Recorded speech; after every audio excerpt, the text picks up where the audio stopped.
Are you a delusional tennis player? The truth is, there's a lot of them here on YouTube. And today I'd like to address some recent comments and feedback that we received after publishing a series of match play videos of two players that follow us duking it out here on this court with Kevin and I coaching them. And it was a three-part series. And generally speaking, by the way, in the past, this is the first time I've ever come out and just publicly addressed some of the comments that are below our videos. And I'm not doing it because I want to feed into any drama or even highlight or give energy to negativity here on YouTube. There's plenty of that. But what I do want to do is highlight the truth and the reality around playing tennis and developing yourself as a player and using video and using tools like YouTube to help yourself advance and progress your game. And so I think it's important to expose some of what's going on and call it out and make sure those of you who are working hard and have a healthy mindset have the tools that you need and the mindset that you need to get better. So recently we published a series of 3 videos. It was Chris versus John, and it ended in a match tiebreaker after splitting the first 2 sets. And I was wondering how these videos would go, because even in the past when we've published footage of myself playing Kevin or myself playing Scott from playyourcourt.com, even then there's a lot of negativity, there's a lot of trolls, just kind of poking fun at our technique, and that's fine. I'm totally fine with that.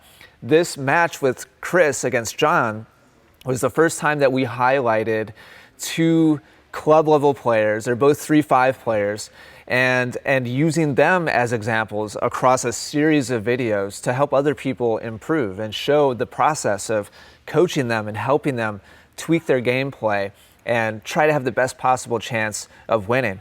And I was actually really surprised. The first 2 videos, overall the feedback was super positive. But then the third video, there was just kind of this explosion of negativity. And I want to address some of those things because I think it's really important. So I'm going to address 3 themes that showed up, not just in the last video, which we'll link to, but the other 2 videos as well. Theme number 1 was that people were calling what they saw in these videos very low-end tennis. People calling out their technique as being ugly and terrible and using all kinds of adjectives to judge how poor they thought John and Chris looked as a player. People thought this was like beginner tennis or 3.0 level tennis. And I just want to come right out, and I got permission from John to go ahead and share his match record over the last couple years. And you'll see here on USTA league link, tennislink.usta.com. And we're going to hide John's last name and his exact location, et cetera, just out of respect for John and his privacy. But he gave me permission to share his match records. And you'll see here in 2019, he played 3-5 on 3 different USTA teams. And if we click through to those teams and we take a look at his results over the last year, we do a quick search here for his last name, you can see that the vast majority of the time he's playing number 1 singles or number 1 doubles, occasionally number 2 doubles or number 2 singles, and he's winning the vast majority of his matches. All the wins are on the left column and the losses are on the right column. In fact, in 2019, he won 16 matches and he lost 5. And if we go back a little bit further, you can see how he's progressed. If we look at his 2018 results, he played on 2 teams in 2018, both of them 3.5.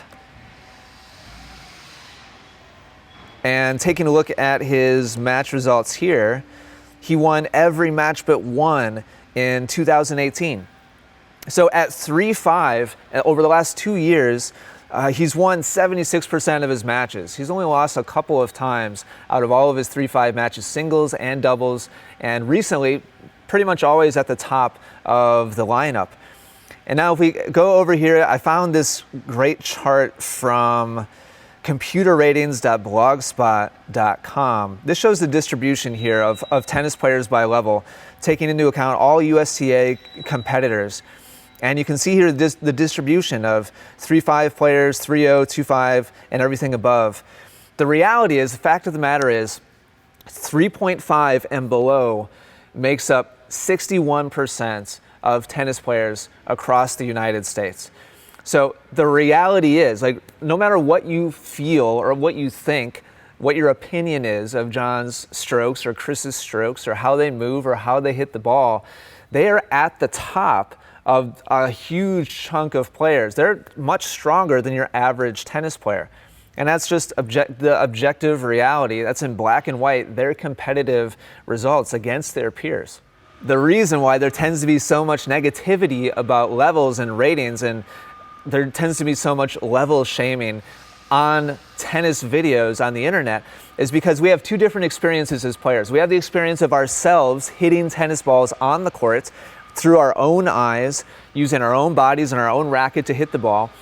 And that experience is completely different from watching a TV, like a broadcast, like video of somebody playing tennis.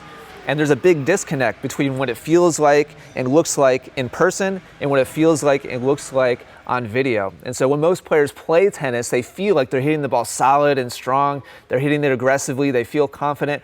But when they go to YouTube, the videos that get the most views are high-level elite players demonstrating really advanced high-performance drills and hitting and footwork, stuff that looks really, really aggressive and impressive and really fast and hard. Those are the things that are most fun and entertaining to watch. And so we tend to watch those videos. And then when you scroll through and find maybe the video of John versus Chris, everybody, or not everybody, but so much of the negativity is because people are saying, oh, what is this? Like this, they don't move the same way. They don't hit the ball the same way. But guess what? That's how most tennis players move and hit the ball. And John and Chris are well above an average level of play. So that's the first general sentiment or type of feedback I wanted to address. Just show you the facts and be super transparent and also bring this topic to the forefront. The second thing I wanted to address was a general comment or theme of comments around the idea of these guys don't need strategy help. Kevin and Ian, what are you guys doing coaching them on their tactics? They don't need tactical help. They need to learn how to hit the ball. And what's the point of giving them tactical help when their technique is so poor? And I just wanted to address that head on and just kind of make the statement that no matter what your feelings or opinions are about how they hit the ball, the reality is these players like them and much weaker than John and Chris are going out to the court every day playing matches, and they have to learn how to use what they walk onto the court with.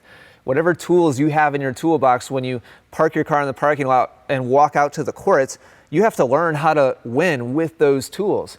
And so the whole mentality or attitude of, oh, forget about tactics is completely false. And yes, of course, we condone improving technique. That's a huge chunk of what we publish on the internet, is showing players how to improve, analyze, and develop their swing mechanics. That's important, but that's very much big picture and macro. And in the micro, when you go play your match tonight, you have to learn how to win with what you came with. And so that was the big lesson that we were trying to show by featuring a match, Kevin and I coaching two 3-5, strong 3-5 level players, was showing that process of problem solving, analyzing your opponent, coming up with winning patterns and tactics and gameplay. So don't fall for that whole attitude of forget about tactics. You need to improve your technique. You can go down a really deep wormhole of just obsessing over your swing mechanics and never learning how to actually compete and play the game of tennis. Finally, the last kind of pattern of comments that I saw revolved around the idea of, why are you publishing this match and not saying anything about their strokes? It's almost like you guys are saying it's okay to play with bad technique. It's almost like you're endorsing bad technique, or you're saying that it's all right to go out there and use those poor swings, and poor kind of in air quotes. And the answer to that is, absolutely, it's okay. It's not only is it okay, we all have technical flaws. All of us, myself, Kevin, Megan, every coach on the internet, every professional player that you watch on TV has parts of their game that they could improve and develop. Now, of course, some of us have bigger technical gaps than others, but to judge the people that have larger ones than us is ridiculous when they're in a different developmental stage in their journey. And so Of course, I have huge flaws. I still love playing the game of tennis. And it all kind of comes back to that idea of no matter what your strengths and weaknesses are, you've got to do the best you can to problem solve and use the tools that you came with to try to give yourself the best chance of winning the match. So are we saying it's okay to play matches with less than perfect technique? Absolutely, 1,000%. And so the idea that people are watching these videos, taking the time to comment below just to tear down others, that's always going to happen. I'm not publishing this video because I plan on like eradicating trolls on the internet. That's not ever going to be a reality. There's always going to be negative people saying negative things. But for those of you watching who are following us and have a passion for improvement, I just thought it was really important to bring this to the forefront and be really transparent and honest with what my thoughts are about those types of comments, because they can really get in the way and cause people who want to get better to avoid doing things like recording themselves. They'll avoid watching themselves because they're afraid that they're going to get criticized and judged as well. And I want you to know that we're all working hard here to make the internet, YouTube specifically, Facebook, everywhere we post, we're working hard to make those as safe of a place as possible to be vulnerable and share what the reality is of your game. It's okay to have flaws, and all of us do, and that's not really the point anyway. And so hopefully this gave you a little bit of perspective, and would really love to hear your thoughts as well. Make sure to leave those down below. Thanks for watching. I'll see you in the next video.